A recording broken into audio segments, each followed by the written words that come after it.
Graça e paz, igreja, boa noite a todos. Meu nome é Davi, esse aqui é o João. A gente vai dar a EBD dessa noite, desse dia. A gente vai falar um pouco sobre a mordomia das obras de misericórdia, certo? Mas antes disso, eu queria pedir a Deus, né? Pedir que o João peça a Deus, né? Que vocês possam aprender bastante, que possa ser proveitoso essa EBD aqui para a gente. Então, ele vai orar para a gente aqui, rapidinho. Pode ir lá. Amém? Senhor Deus, nosso Pai, muito obrigado pelo dia de hoje, obrigado pela minha vida, pelo Davi, ó Pai, obrigado por cada um que está na sua casa, ó Pai, em nome de Jesus, aprendendo mais sobre a Tua palavra e sobre o Teu coração, ó Pai. Em nome de Jesus, ó Pai, que o que está no seu coração venha ser implantado no nosso coração nessa noite, ó Pai. Nos ajude a ficar mais próximos e mais perto de Ti, ó Pai. Nós chamamos e não queremos parar de chamar, ó Pai. Em Teu nome nós oramos. Amém. Amém. Eu espero que essa quarentena esteja sendo proveitosa para vocês estejam aprendendo muito com a sua família, aprendendo um pouco da palavra de Deus, que toda ansiedade, toda coisa ruim que possa estar acontecendo nesse momento possa ir embora, que a gente tenha a paz do Senhor nos nossos corações, beleza? Como eu disse antes, a gente vai falar um pouco da mordomia das obras de misericórdia, certo?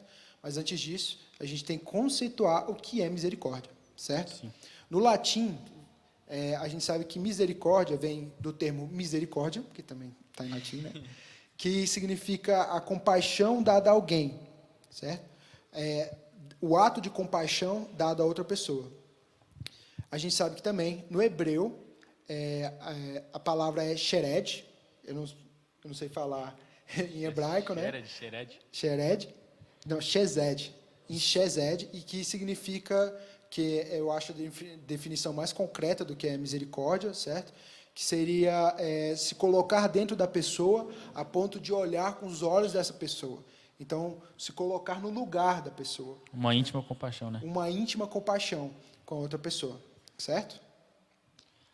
Eu vou estar lendo aqui o Salmo 103. A gente vai aprender mais um pouco sobre o coração de Deus, né?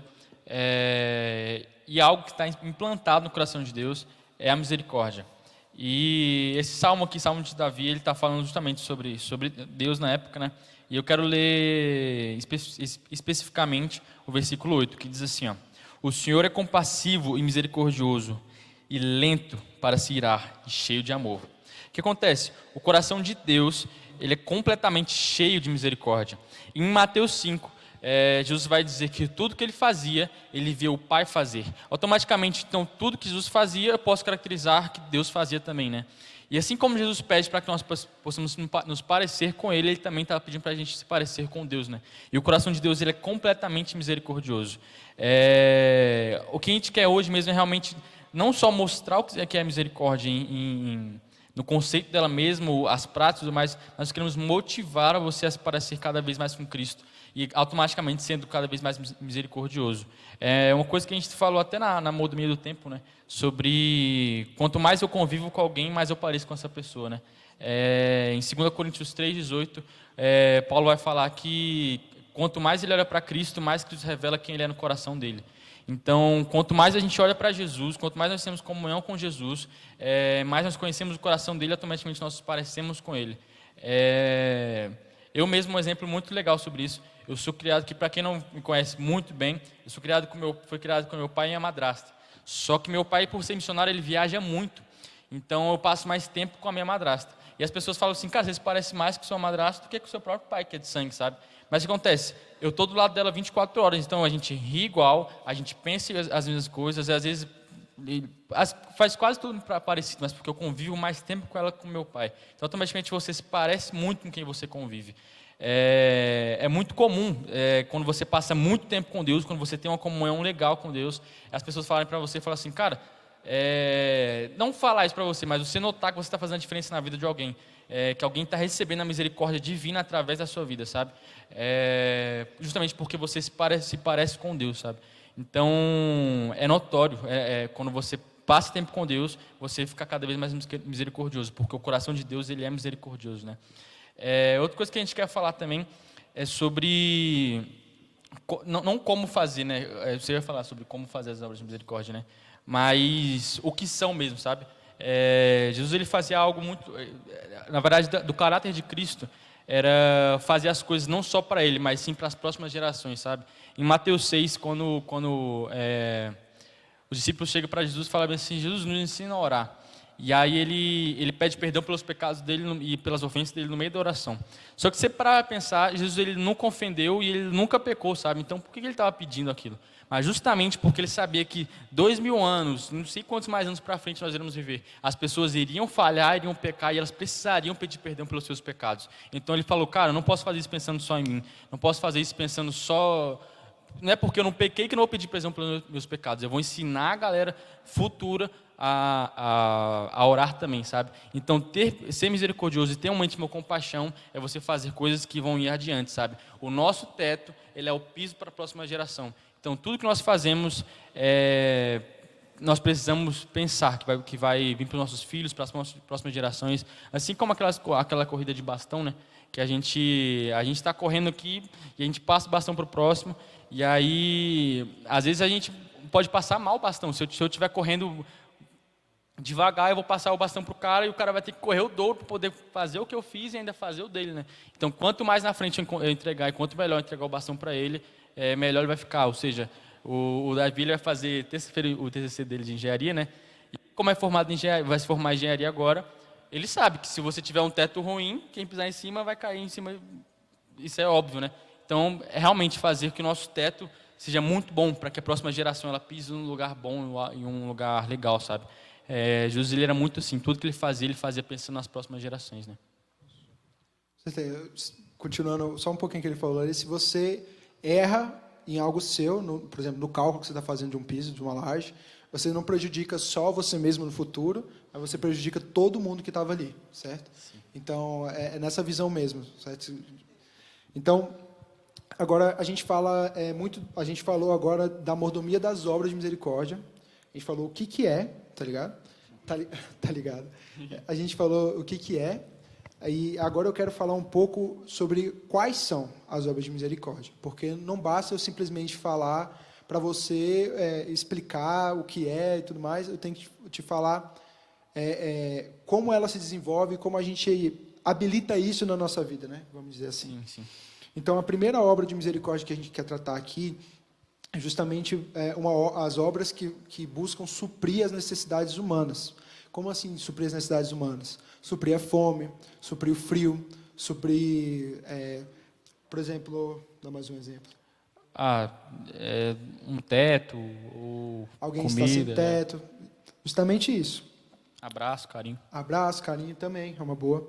E a gente vê muito disso naquela passagem que Jesus fala, bendito você que me acolheu quando eu estava desamparado, me deu roupa quando eu estava nu, e assim por diante, né? E maldito seja você que não fez todas essas coisas, certo? Então, aqui a gente vê que a misericórdia para suprir as necessidades humanas é justamente o ato de misericórdia que a gente fala, por exemplo, ajudar um mendigo, por exemplo, ajudar um próximo que esteja necessitando, sabe? E isso é muito importante na vida cristã, porque isso está totalmente ligado a se compadecer com aquele que está necessitado, aquele que precisa, sabe?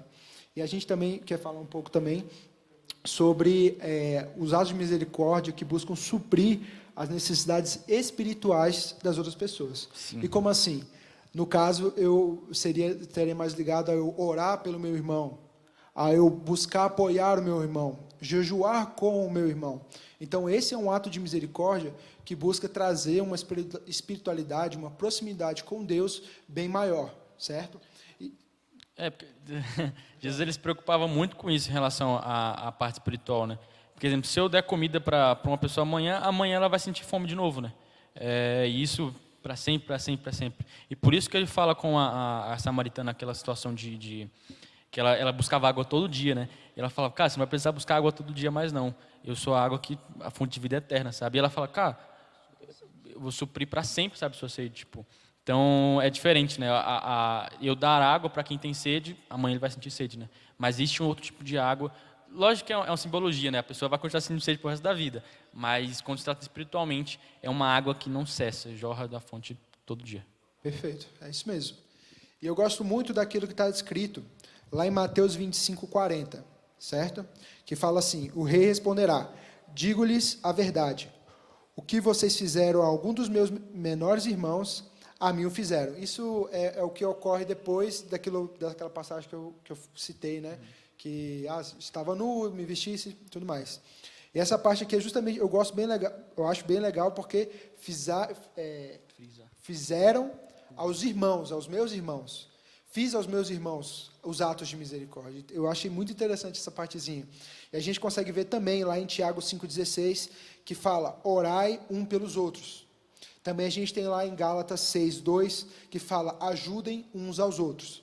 Então, a palavra, ela embasa muito esse ato de ajudar, de buscar trazer o melhor para o seu próximo, para o seu irmão. Certo? E, por último, que eu acho que é o mais polêmico, mas também o mais útil e o mais necessário para utilizar na nossa vida cristã, que é ter misericórdia para com os nossos inimigos. Cara, eu acho isso muito difícil, porque todo mundo tem alguém que acaba não gostando, que tem, assim, na fala moderna, que tem ranço de outra pessoa. E você ter um ato de misericórdia com essa pessoa, que é o que devemos fazer, porque nós somos filhos do Rei que nos amou, e por isso devemos amar o próximo, inclusive essa pessoa. Então, ter o ato de misericórdia com a pessoa que você particularmente não gosta, cara, é um ato de amor enorme, sabe? Sim. A gente sabe lá eu até anotei aqui, em Romanos 12:20, cara.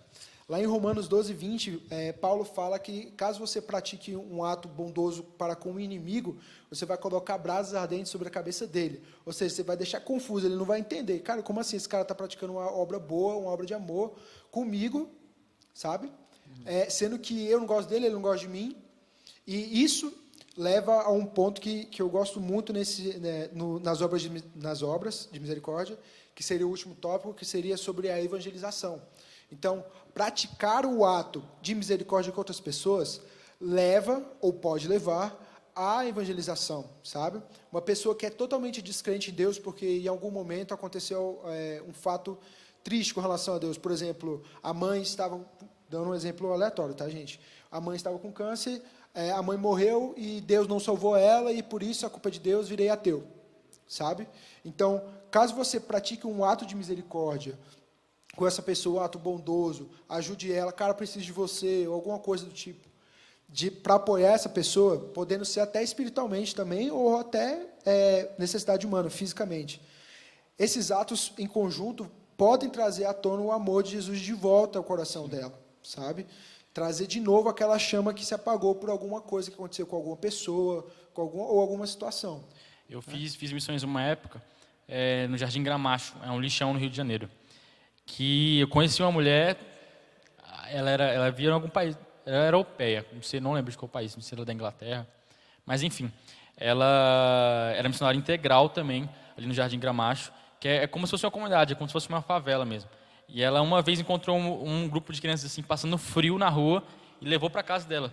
Só que aí ela acordou no meio da noite e viu que não tinha quase mais nada na casa dela. Eles levaram tudo, joias dela e tudo mais, e venderam, e foram alguns que já usavam drogas e tudo mais, usaram o dinheiro dela, enfim, né?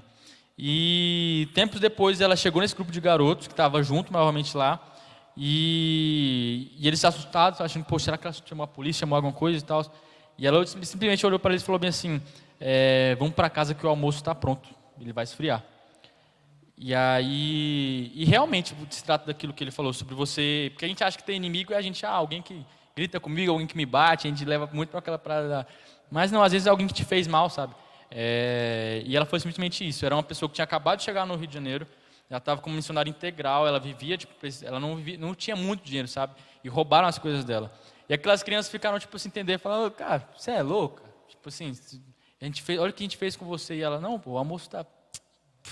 Fica tranquilo. E ela, sério, realmente isso é um ato de misericórdia que a gente...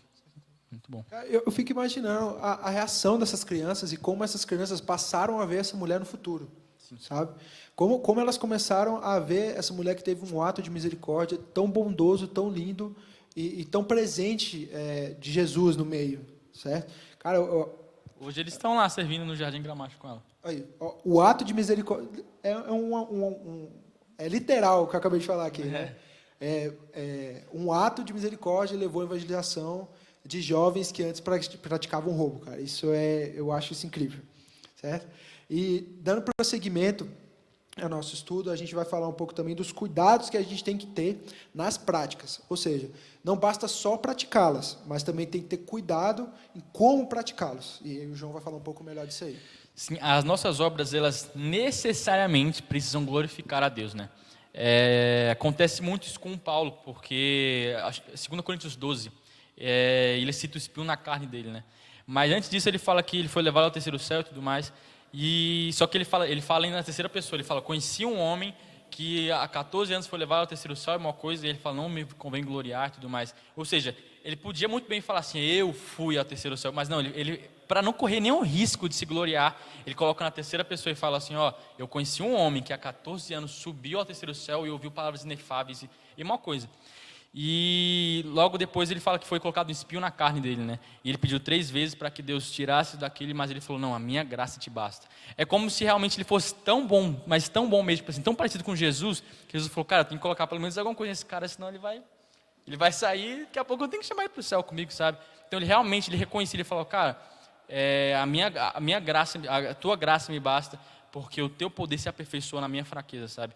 Então realmente ele entendia que as coisas ele podia ser bom quanto fosse, sabe? Em Filipenses 3,7, Paulo também fala que todas as coisas ele considera como esterco perto de conhecer Jesus. Uma coisa é eu, João Pedro, falar assim, cara, tudo que eu tenho, que eu sou, eu considero como esterco perto de conhecer Jesus. Mas eu nunca fiz nada comparado a Paulo. Paulo, a sombra dele curava, sabe? Cara, ele era picado por cobras venenosas, ele não morria, e ele realmente tinha do que se gloriar. Mas mesmo assim ele falava, cara, sabe o que é que você usar a terceira pessoa para você não falar assim, o eu? De falar assim, ó, eu subi ao terceiro céu e ouvi uma coisa. Ele falava, não, eu conheci um cara que há 14 anos, para não correr nenhum risco, não passar nem perto, sabe? Então, as coisas que nós fazemos, independente, podem ser maravilhosas, incríveis, sabe? Mas elas precisam glorificar necessariamente a Deus, sabe? Esse é o fim para todas as coisas. Existem, sim, muitas pessoas que deturpam isso, que curam em nome de Cristo e uma coisa. E posso falar uma coisa? Realmente elas curam em nome de Cristo, porque os dons, eles são irrevogáveis, Paulo fala, né? Então, se Deus te deu um dom, Ele jamais vai tirar. Então, é possível alguém que cura hoje, está com a mente deturpada, infelizmente, ele está curando o nome de Deus, porque o dom é irrevogável, sabe? Mas ele está usando isso para fins, sei lá. Eu conheço um cara que, eu não vou citar o nome, lógico, mas ele tem um livro que sério, eu me inspirava muito, muito nele. E realmente ele era incrível. Não cabe citar o nome dele, é americano. Mas hoje ele cobra $10 a oração por cura. E aí você fala assim, cara... E realmente ele cura, pô. Ele é aquele cara que passa o paletó assim, ó, e todo mundo sai arrebatando todo mundo. E realmente ele era muito bom. Ele era um cara que um dia ele recebeu o dom de Deus. Só como esse dom é irrevogável, Deus não tem como, Deus não tira algo que ele já te deu, ele não volta atrás, sabe? Então, e o cara está usando para se vangloriar, vamos dizer assim. Então, cara, necessariamente, tudo que você faz precisa ser para a honra e glória de Deus. Amém? E como a gente citou um pouco tempo atrás, também essas obras precisam obrigatoriamente, se for para glorificar a Deus, ser obras em amor, feitas em amor. E eu vou voltar de novo no exemplo que o João deu, que foi o ato daquela missionária, cara, que foi um ato de amor, foi um ato de compaixão eminente ali. Então, colocar amor naquilo que você está fazendo e não fazer justamente para que os outras pessoas olhem para você, é essencial.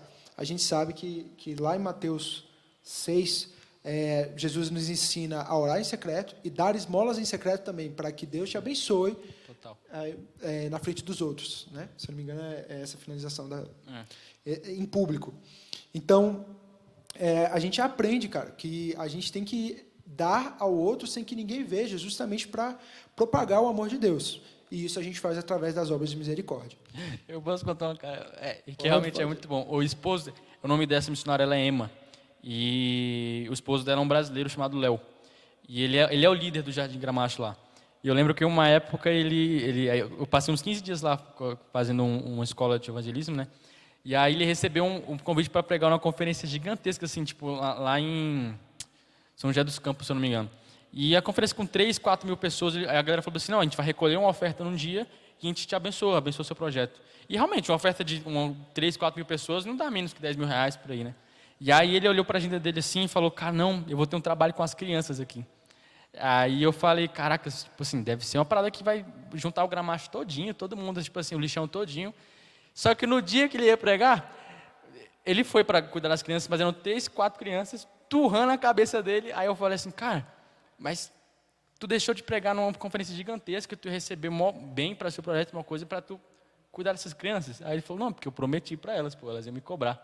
Aí eu falei assim, cara, ele não almejou ser visto, sacou? Realmente, se tu pregar numa conferência com 3, 4 mil pessoas, mas ele estava com 3 crianças que estavam perturbando a cabeça dele, quebrando coisa. Ele falou, não, é um compromisso. E ele realmente tinha essa parada que a gente falou nisso, sobre se parecer com Jesus, né? Ele falou, não, acho que Jesus ele não volta atrás no que ele fala. Eu falei para as crianças, eu vou estar aqui. E aí, é uma das pessoas mais precisas com Jesus que eu conheço, o Emma e o Léo, sério. Legal, cara. Eu penso assim, no sentido de que nas obras também você pode até aplicar isso, cara. Eu vou ajudar uma pessoa toda vez, ao menos um mês, ou uma pessoa no mês, apenas pelo menos uma vez. Então, não volte com a sua palavra, toda vez você vai praticar um ato, sabe? Isso é interessante de falar. E, por último, o que eu quero falar dos cuidados que a gente tem que praticar antes de partir para a parte final, que é da misericórdia de Deus, justamente é o que a gente tem que ter mais cuidado, cara. É que as obras, galera, prestem atenção, as obras não salvam. Então, você tem que tomar muito cuidado, porque as obras de misericórdia não te levam ao céu. O que te leva ao céu é a fé, certo?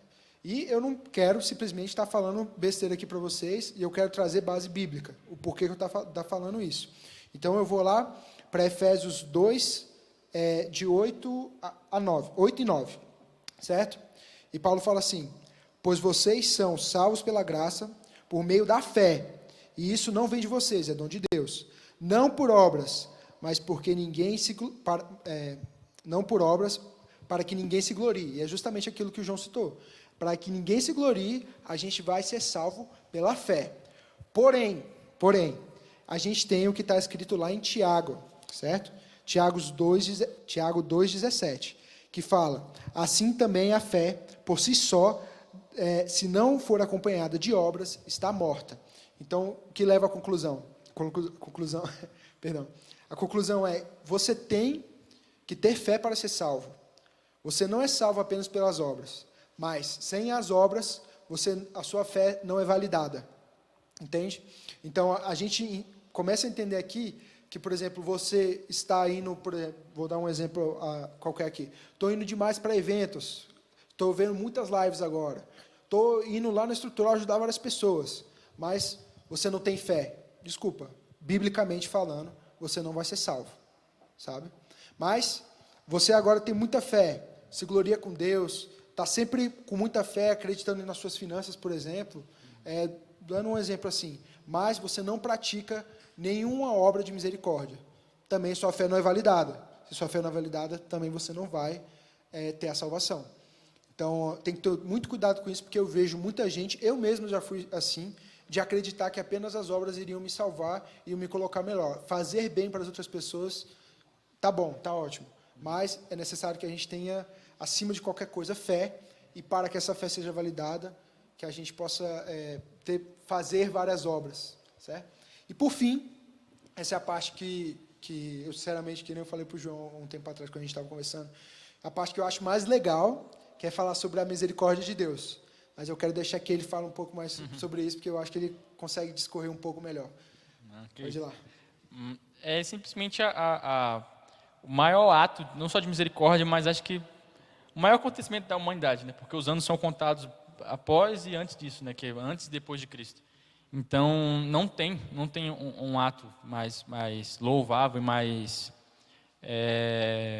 incrível e relevante que a vida de Cristo, sabe? Cristo, em tudo que ele fazia, ele zelava misericórdia, sabe? Nas suas curas, nas suas modos de tratar as pessoas, sabe? É muito legal, que a Bíblia só fala que ele foi curar um leproso, né? Em cada evangelho. Só que uma curiosidade que eu estava falando com o Davi mais cedo, que os leprosos eles ficavam a quilômetros da cidade. Então, automaticamente, Jesus ele tinha que ir até essas pessoas, né? E ele realmente trocou de lugar conosco, sabe? Assim como ele fez com esse leproso. Ele foi até os leprosos, até um lugar que só ficava leproso e permitiu para que a galera fosse, que o leproso fosse até a cidade tivesse uma vida normal. Ele realmente trocou de lugar. E, novamente, em troca de lugar também, junto com a Barrabás, né? Barrabás era um cara, poxa, matou não sei quantas pessoas, ele merecia ser crucificado perante a lei, só que ele, novamente, salva uma pessoa que merecia, e ele, como não merecia, ele teve a cruz, sabe? E, novamente, ele troca de lugar com a pessoa, sabe? O que Jesus fez realmente foi trocar de lugar com a humanidade. Quem merecia a cruz, quem merecia sofrer e uma coisa, éramos nós, sabe? E ele realmente... É uma coisa que às vezes é muito óbvio, falar assim, pô, ele carregou nossos pecados, uma coisa. Só que você vê mesmo na amíngua assim mesmo, falar assim, cara, isso que aconteceu, sabe? Tipo, Jesus, ele trocou de lugar conosco. Então, o coração de Deus, ele exala a misericórdia, sabe? Quando Jesus fala isso, em Mateus 5, que tudo que ele fazia, ele primeiro via o Pai fazer. Então, automaticamente o que ele fez foi o que o coração de Deus mais exalava, sabe? Foi morrer por nós e ter realmente sucesso nisso, né? Em trocar de lugar conosco. É a mesma coisa de eu falar assim, Davi, mano, não, você vai ser atropelado daqui meia hora, pô, mas faz o seguinte, deixa eu passar no teu lugar lá e eu sou atropelado, pô. Aí tu fica de boa. E é praticamente isso, só que jogando muito pior, né? Que a crucificação é uma coisa. Então, realmente isso que aconteceu. Jesus, ele trocou de lugar conosco, ele trocou de lugar com você, sabe? E ele foi misericordioso. Não, e o pior disso tudo é que ele não cobra isso da gente, falar assim, cara, você precisa fazer tal coisa, uma coisa. Ele só pede que nós amemos o próximo, sabe? Então, que nós venhamos ser parecidos com Jesus, cada vez mais misericordiosos. Cara, olhe para Jesus, você vai ver o tanto que ele é misericordioso. E olhando para ele, ele vai te revelar quem você é no coração dele. E automaticamente você também vai se tornar cada vez mais misericordioso. E o mundo vai ser melhor, né? Com certeza. Pessoalmente falando, a parte que eu mais acho incrível nessa situação, quando Jesus foi crucificado, foi anterior à crucificação lá no Getsemane, quando ele pede a Deus, afasta esse cálice. E nesse momento, quando ele pede para afastar o cálice, você vê que ele tem medo, que ele não quer ser crucificado. Mas mesmo assim, ele se coloca numa posição, lá na frente de Pôncio Pilatos, né?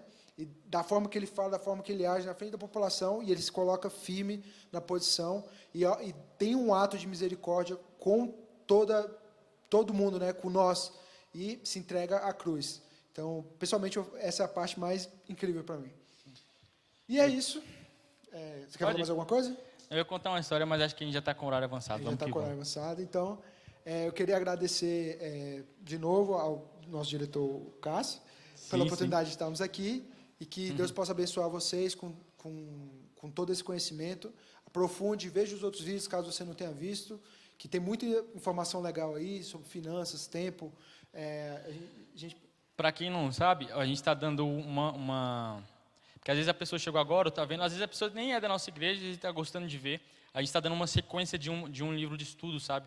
De escola bíblica. Então, cara, se quiser ver todos para trás, está lá tudo disponível no nosso canal, tá bem? Certinho, então. Muito obrigado. Até mais.